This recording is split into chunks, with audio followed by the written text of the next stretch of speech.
A lot of women out here think they could talk down to a man and expect a man to still be a man. Exactly.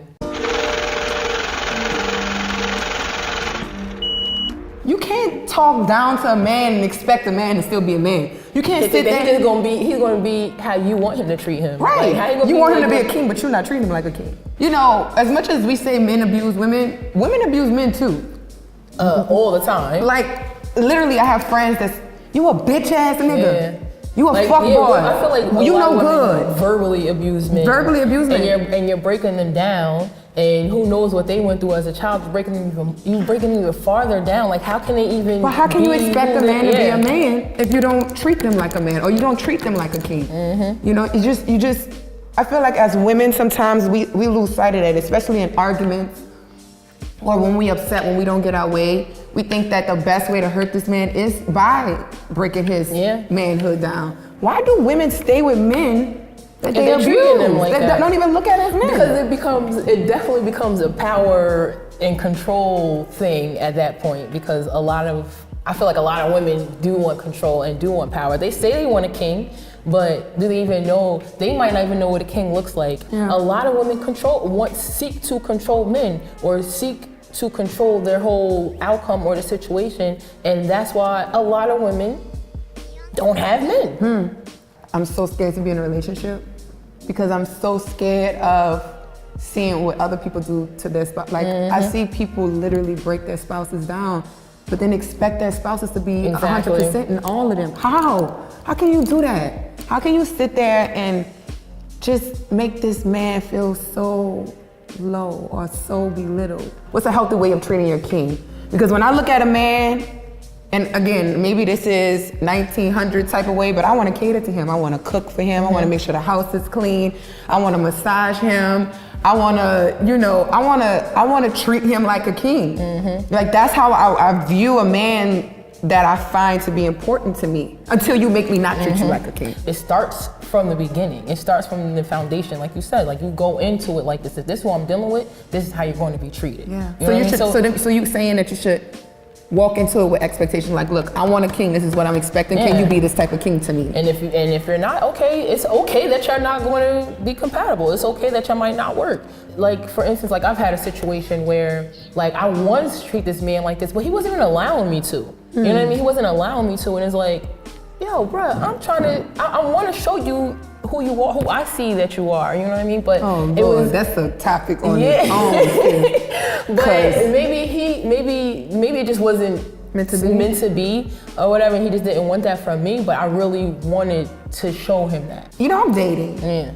But there's this guy, and I don't know if it's the simple fact that I can't get him. That's what it is, because that's what it was. But it's like, I want to treat him like a king. I want to show him the world. Like, do you not see me? I'm a queen. Yeah. But sometimes you can't force somebody that see you. And not even see you. That particular king isn't your king. Exactly. So he's not going to see you. But you got to be okay with it. Yeah. But it's so hard. It is hard. When you're like, wait, no, let me And it makes it bad for the next person. Yeah. Because to be honest. On both parts. Yeah. On both sides. Because I walk into it and I'm like, I'm not about to treat this next man like a king. He don't deserve all my breakfast. Exactly. My good meals I cook, my New Orleans cooking. He don't deserve all my New Orleans juice. He just don't deserve it. You know what I mean? But then who's to say this really isn't my king that's standing in front of me because the last one wasn't for me. Exactly. You know what I mean? But I do feel like, okay, if I look at you like a king, I expect you to see me as a queen. And if you don't see me as a queen, then let me take a step back. Take a little step that away. Ultimately, like, your vision or your mindset has to go into there. Like, I'm gonna treat this man like a man. Like, I feel that a man should be treated, or I feel like I know how I want to be treated. That's how I'm going to go in there. If you you don't go into it like that, then I don't think that it could possibly work. I don't know if you could grow once you cross that line. That's what I'm saying. Like, once you cross that disrespectful line where you take that man out that man, I think it's a wrap. And I see so many people that I know that still stays in these type of relationships, and it's like, where do you see the growth going? How can somebody turn back? And maybe it's possible, but how can someone go back to feeling 100% with you when you have broken them down to feel half of what they really are? We see all over the internet, like, oh, king this, queen that. You see all that, but in your everyday life, Like you're liking these things or you're commenting like yes, sis, yes, but in your everyday life you're not doing that. Then you're not doing things to make him treat you like a queen. Yeah, like that's how your relationship's gonna be. Like the guideline is to go into it and treat this man right. Treat that man right. Yes. So when the lines do get when the lines do get crossed, and then you're placed in this position where you've disrespected this man that you're with, do you believe there's a comeback at all? Do you think that there's some way, somehow, that disrespect can be diminished, and we could bring it to a core, like, okay, we respect each other, we both value each other now. You think it could get to that point? I feel like it can. I mean, if you guys are strong, I feel like it can. A lot of times, no one looks at themselves. There was this guy that I was dating. He was on his shit, and then he hit a certain point in his life of his age, and shit started to fall apart. Yeah. And he started to not feel like a man on his own. But for me, I kept sitting there trying to build this man up, regardless of how low he felt. And I'm building him up, and I'm building him up, and I'm building him up. Ultimately, I realized that I was only breaking myself down by trying to build him up. You kind of feel like if you're building this person up, like, it kind of puts you in control a little bit. But no, but with me saying that is now, he's trying to get back on his feet, and he realized the queen I was to him. How I was trying to uplift him when he was down. How I was trying to be there for him when he was at his lowest. And now that queen isn't his queen no more. I'm somewhere else, you know what I mean? But so that, I guess that answers kind of your question. You didn't disrespect him, but he wasn't that. I think that goes into us also saying that you need to know where that person is when you're entering their life. So it all starts with the foundation. So always look at them at the highest of the highest. Just like you look at Obama, or you look at whoever you think that is the manliest of the man, your man should be the manliest of the men, And if tearing them down. If you don't see it like that, then I wouldn't recommend you being with that person, regardless if there's an emotional attachment. So why do you think some women stay around? Because I can tell you why. Most of the time they think, okay, the dick is good and it's safe.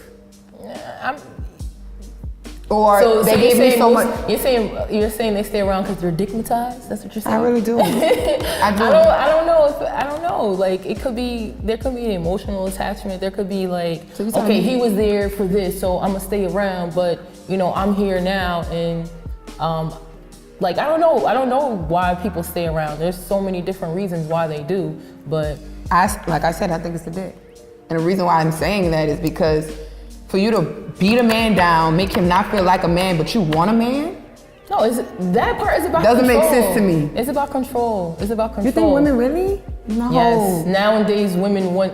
If you feel like in your career you're a boss, at home you're going to want to be a boss, and a lot of women are bringing that into their home. Like, we are women at the end of the day, and I know it. I want to feel soft, and I want to feel protected, and I want to feel when I come home, my big old man is cuddling me. Like, I don't want to go in with balls, walking in the house like, I'm saying most women don't. A lot of women nowadays are not doing that. They're like, yo, I'm a boss chick.